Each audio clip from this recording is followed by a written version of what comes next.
E aí galera, bem-vindos a mais um vídeo do meu canal, o canal do Kriegner. Eu tô empolgadaço com esse canal, porque ele vai servir pra você como uma fonte de notícia, comentários, bastante conteúdo sobre política, cidadania, questões que a gente tá falando aí também e muita cosmovisão cristã. Essa é minha paixão, é pra isso que eu criei esse canal aqui. Eu espero que isso venha te edificar e venha te ajudar a entender melhor o que tá acontecendo no nosso mundo, não só no Brasil, mas também nas nações. E cara, hoje eu quero falar com vocês sobre um tema que é até meio polêmico, tá bom? Não deveria ser polêmico, porque na minha opinião ele tá bem claro ali na Bíblia, mas tem muita gente que quis polemizar ou mesmo talvez trazer até um aspecto meio ideológico para isso tudo. Vamos falar sobre 7 montes. Você pode não saber o que é, você pode chamar de 7 montanhas, 7 esferas da sociedade, 7 montanhas de influência, você pode chamar sobre pilares de influência social, tem diversos nomes para falar sobre isso, você pode chamar de qualquer um deles, você só não pode chamar isso de teologia das 7 montanhas. Vamos começar por aí. Essa questão das 7 montanhas não é uma teologia, tá bom? Repete aí comigo onde você estiver. Não é uma teologia. Não é uma teologia, pelo amor de Deus. Por quê? Essa questão das 7 montanhas é uma visão, é uma estratégia de como é que nós podemos cumprir o nosso propósito, a grande comissão que nos foi dada de nós discipularmos pessoas, de nós discipularmos nações. É tudo sobre isso e é isso que a gente vai ver aqui agora. Pega sua Bíblia aí comigo, abre em Isaías no capítulo 2, no versículo 2 e lê essa profecia aqui junto comigo. Ela diz o seguinte, olha: nos últimos dias o monte do templo do Senhor será estabelecido no alto dos montes e se elevará sobre as colinas, e para ele afluirão todas as nações. Muitos povos virão e dirão: venham, subamos ao monte do Senhor e ao templo do Deus de Jacó, para que nos ensine os seus caminhos. Olha só, eles vão falar: vamos até o monte ali da presença, da habitação de Deus, para que ele nos ensine os seus caminhos e andemos nas suas veredas, porque de Sião sairá a lei e a palavra do Senhor de Jerusalém. Cara, essa é uma das profecias que eu mais amo em toda a Bíblia, porque ela conta algo que vai acontecer conosco, conta algo que vai acontecer com a igreja. E me entenda bem, eu não tô falando aqui a instituição, a sua igreja local, o seu pastor, a sua pastora, não, tô falando o corpo de Cristo, tá bom? Eu sou de uma igreja, você talvez é de uma outra igreja, de uma outra denominação, talvez até de uma outra linha teológica, mas nós todos fazemos parte do mesmo corpo. É importante a gente entender isso. Agora, quando as pessoas querem dizer que isso é uma teologia, na verdade eu entendo que elas estão querendo criar uma divisão, querendo criar uma separação. Talvez porque não entendem muito bem o que é falado na questão das 7 montanhas, ou talvez mesmo porque querem só rejeitar esse pensamento. Mas vamos lá. De onde veio esse negócio das 7 montanhas? Vamos começar do começo. Lá em 1975, volta a fita aí junto comigo, existiam 2 caras, que um deles está vivo até hoje. Um deles é o Bill Bright, fundador da Cruzada Estudantil, um movimento que varreu universidades e marcou história, continua atuante até os dias de hoje. O Cruzada Estudantil você conhece muito bem, está presente em diversas nações.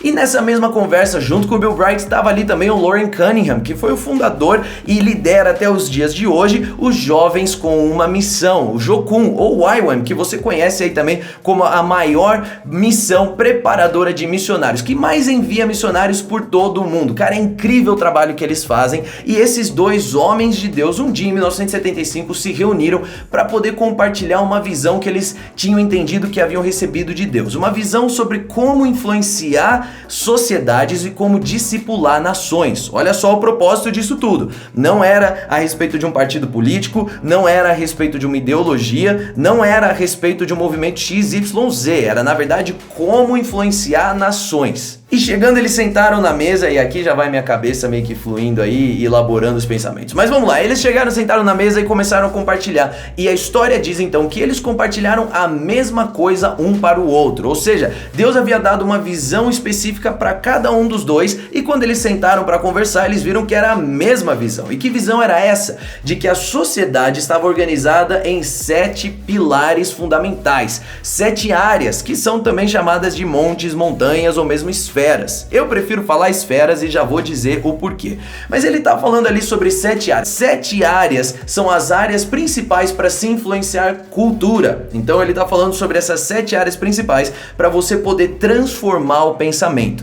Assim como os dois falaram sobre essas 7 áreas, existem outros teólogos ou mesmo influenciadores de diferentes áreas que vão atribuir e falar não são 7, na verdade são 8. Outros falam não, são 3. Você só precisa influenciar a cultura, você precisa influenciar negócios e precisa influenciar a educação. Assim você consegue discipular uma nação. Independente do que seja, gente, a essência é a mesma. É a vontade de trazer o reino de Deus, que é composto de paz, justiça e alegria no Espírito Santo, através do seu trabalho, através daquilo que você faz. É um entendimento de que eu e você, como cristãos, não nos comprometemos a um evangelho passivo. Nós não pregamos um evangelho passivo. O que seria esse evangelho passivo escapista?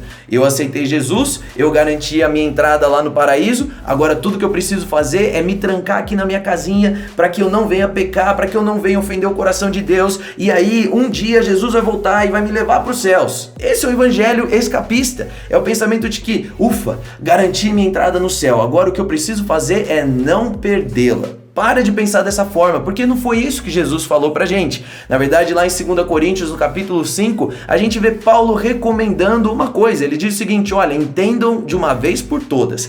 Assim como Jesus, ele andou pelo mundo pregando sobre a redenção, ele não imputou no mundo os seus pecados, mas ele exerceu o ministério da reconciliação. E assim como nós fomos reconciliados com o Pai, agora vocês podem também reconciliar pessoas ao seu redor.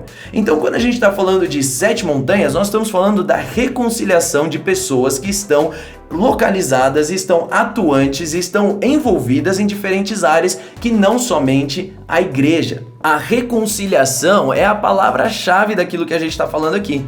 E aí você pode me perguntar assim, mas Krigner, reconciliação de pessoas, não de sistemas. Mas sistemas, meu amigo, são compostos por pessoas. Se a gente for olhar o sistema financeiro, no fundo, você vai encontrar o elemento humano. Se você for olhar aí o sistema de saúde de um país, você vai encontrar um elemento humano que vai decidir para onde vão os recursos, que vai decidir como são aplicadas, quais são as políticas públicas que devem ser seguidas. Cara, tudo isso entra na conta quando nós influenciamos pessoas. Agora, muita gente vai dizer assim, mas Krigner, peraí, você tá passando pano, você tá aliviando esse negócio. Não tô não, cara, não tô não, eu tô falando como é.